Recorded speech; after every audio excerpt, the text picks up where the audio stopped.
Seorang pemuda jatuh cinta pada istri ayahnya sendiri, dan dari situlah kehancuran keluarga ini dimulai. Kembali lagi di Veil of Shadow, mari kita kupas alur film ini.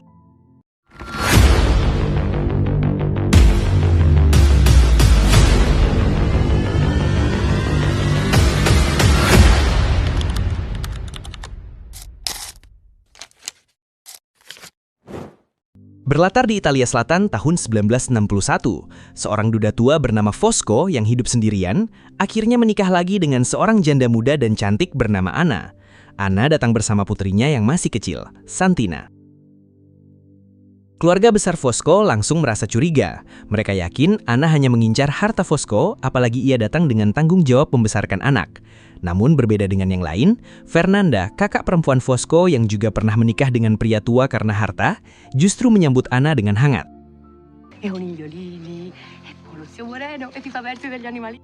Ia bahkan menawarkan diri menjaga Santina agar Fosco dan Anna bisa menikmati madu mula.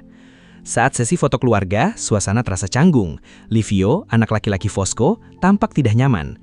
Bagi Livio, kehadiran Anna seolah menggantikan posisi ibunya yang telah tiada.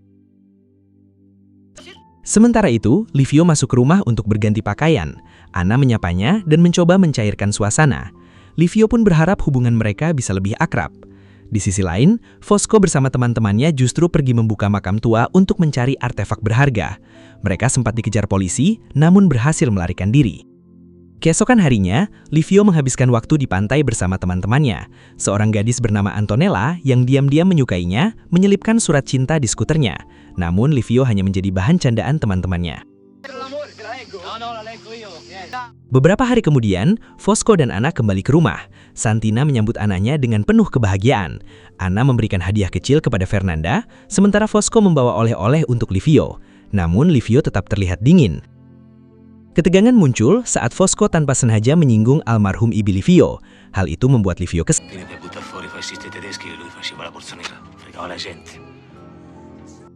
Seiring waktu, Santina semakin dekat dengan Fosco dan Livio. Suatu sore, Livio bertanya pada Anna tentang cinta. Anna menjawab bahwa cinta itu romantis, namun Livio hanya tersenyum sinis. Baginya, cinta hanya membawa luka. Sementara itu, Fosco kembali menjalani aktivitas ilegalnya. Ia berhasil menemukan artefak berharga dan berencana menjualnya. Namun situasi memanas ketika Santina tanpa sengaja membocorkan rahasia tersebut. Livio pun marah besar, menuduh ayahnya munafik karena merampok harta negara. Pertengkaran hebat terjadi dan Livio pergi dengan penuh amarah. Suatu hari, kabar buruk datang. Fosco ditangkap polisi. Anna dan Livio segera mendatanginya. Fosco mencoba menenangkan mereka, namun kenyataannya situasi tidak mudah. Hari demi hari berlalu, hingga akhirnya terungkap bahwa penangkapan Fosco disebabkan oleh kesalahan Zio sendiri.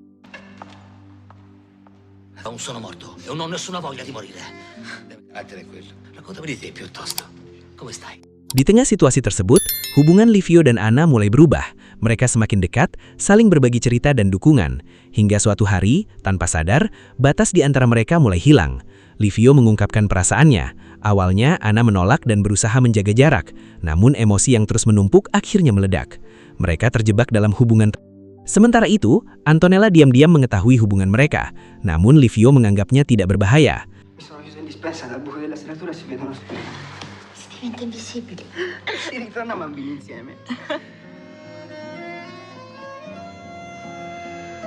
Kabar kebebasan Fosco pun datang. Malam harinya, Fosco pergi ke pantai dan bertemu Antonella. Entah apa yang dibicarakan, namun suasana terasa berat.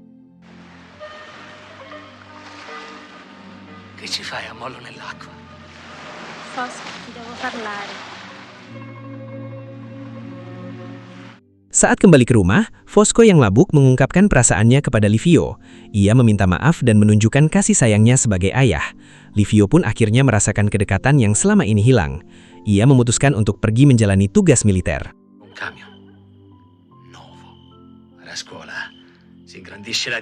Setelah kepergian Livio, Anna mengungkapkan semua kebenaran kepada Fosco.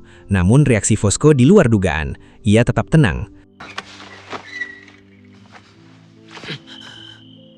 Waktu berlalu, Livio kembali dari militer dengan kabar bahwa ia telah bertunangan dengan wanita lain. Keluarga kembali berkumpul dalam suasana hangat. Namun di tengah kebersamaan itu, tatapan Livio dan Anna kembali bertemu, menyimpan perasaan yang belum benar-benar hilang. Fosco yang menyadari hal itu hanya terdiam dengan tatapan penuh makna. Dan saat foto keluarga diambil, tidak ada senyum yang benar-benar tulus, hanya tatapan kosong dan rahasia yang tak pernah terungkap. Cerita pun berakhir di sana. Kadang, rahasia paling dalam justru tersembunyi di dalam keluarga sendiri. Gimana menurut kalian cerita ini? Tulis di kolom komentar ya. Jangan lupa like, komen, subscribe, dan aktifkan tombol loncengnya, biar gak ketinggalan cerita berikutnya di Veil of Shadow. Saya, Bang Sheni, undur pamit. Sampai jumpa di video berikutnya.